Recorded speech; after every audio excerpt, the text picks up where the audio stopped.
Assalamualaikum warahmatullahi wabarakatuh. Waalaikumsalam warahmatullahi wabarakatuh. Yang terhormat kepada Ibu Jumaiyah, saya Naksi selaku dosen pengampu mata kuliah auditing, serta teman-teman yang saya banggakan. Pertama-tama, marilah kita panjatkan puja dan puji syukur kehadirat Allah Subhanahu wa Ta'ala atas rahmat berupa kesehatan sehingga kita semua dapat berkumpul pada pagi hari ini.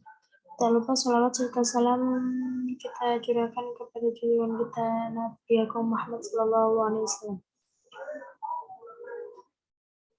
Pada hari ini, topik yang kita bahas adalah audit plan, audit program, audit prosedur, audit teknik, resiko audit, dan materialitas.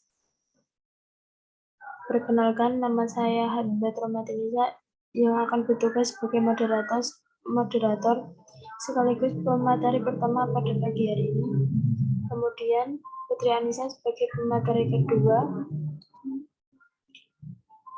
Selanjutnya Rizky Baliana Putri sebagai pemateri ketiga, dan yang terakhir adalah Enda Septiningrum sebagai pemateri keempat. Langsung saja kita ke acara yang pertama, yaitu pembukaan. Marilah kita buka pertemuan pada pagi hari ini dengan bacaan basmalah bersama-sama terlebih dahulu. Mari saya antarkan. Bismillahirrahmanirrahim. Selanjutnya adalah penyajian materi yang pertama, yaitu audit plan.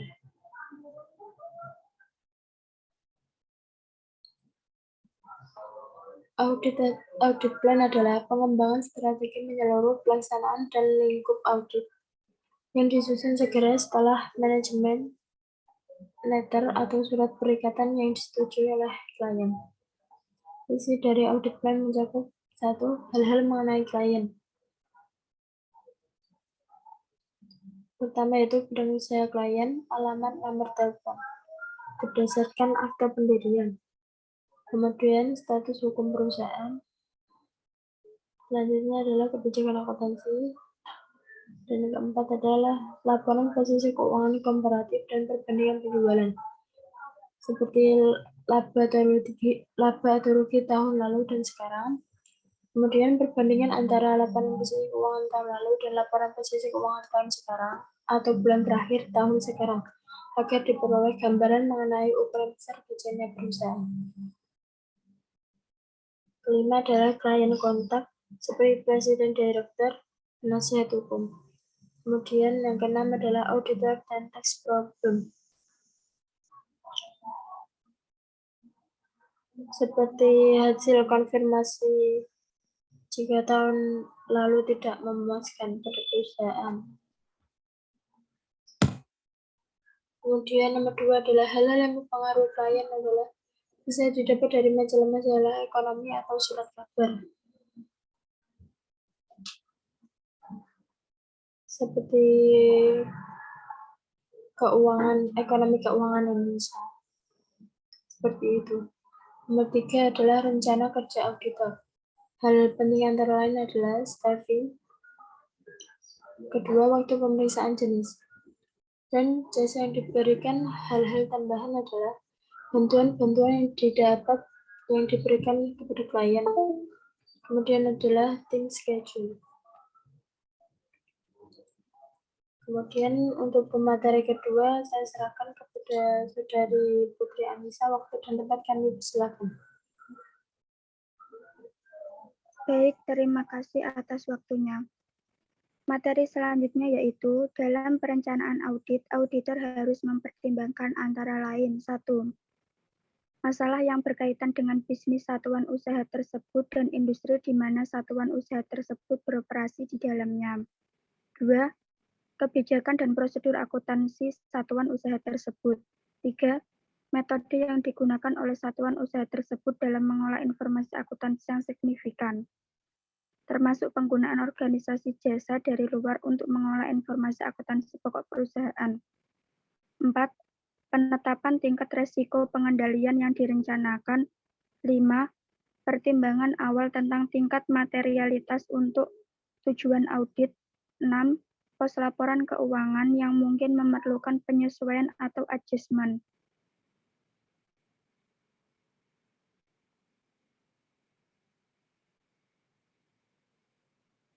Selanjutnya yaitu audit program.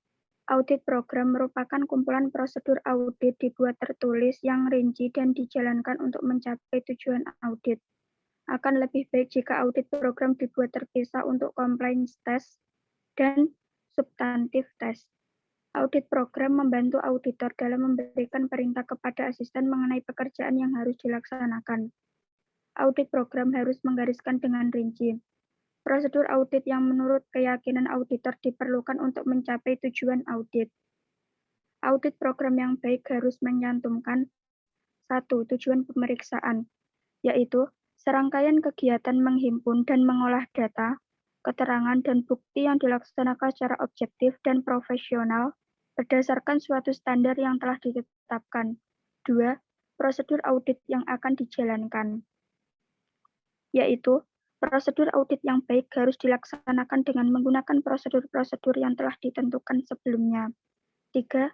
Kesimpulan pemeriksaan, yaitu semua pemeriksaan harus dicek mulai dari awal sampai akhir sehingga tidak terjadi kekeliruan dan dibuat kesimpulan sehingga untuk menganalisis data lebih mudah. Terima kasih, saya kembalikan kepada moderator.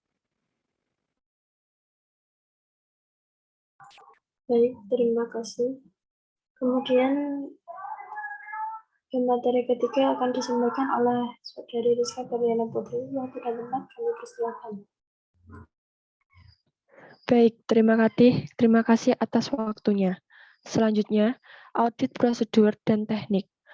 Audit prosedur adalah langkah-langkah yang harus dijalankan oleh auditor dalam melaksanakan pemeriksaannya dan sangat diperlukan oleh asisten agar tidak melakukan penyimpangan dan dapat bekerja secara efisien dan efektif.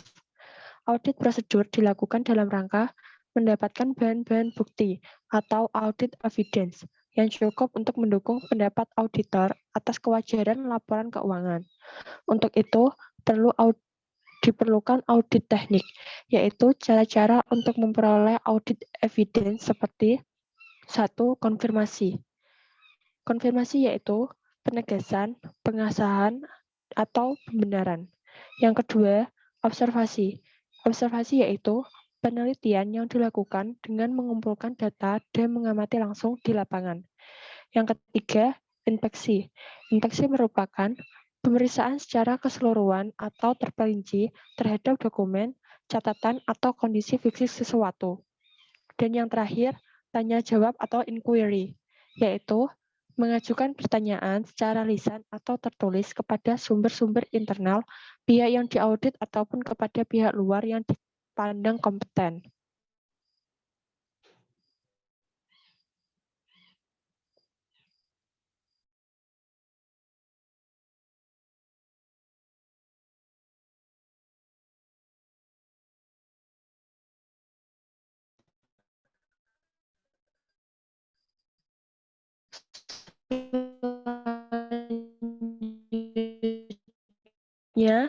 Resiko dalam audit pendapatnya sebagaimana mestinya atas suatu laporan keuangan yang mengandung salah saji material.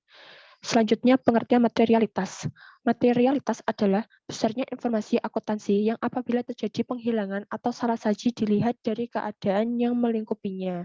Mungkin dapat mengubah atau mempengaruhi pertimbangan orang yang memberikan kepercayaan atas informasi tersebut. Terima kasih. Selanjutnya saya kembalikan kepada moderator. Terima kasih kami ucapkan kepada Saudari Rizka. Kemudian materi yang keempat atau terakhir yaitu akan disampaikan oleh Saudari Endah Septiningrum. Waktu dan tempat kami persilakan.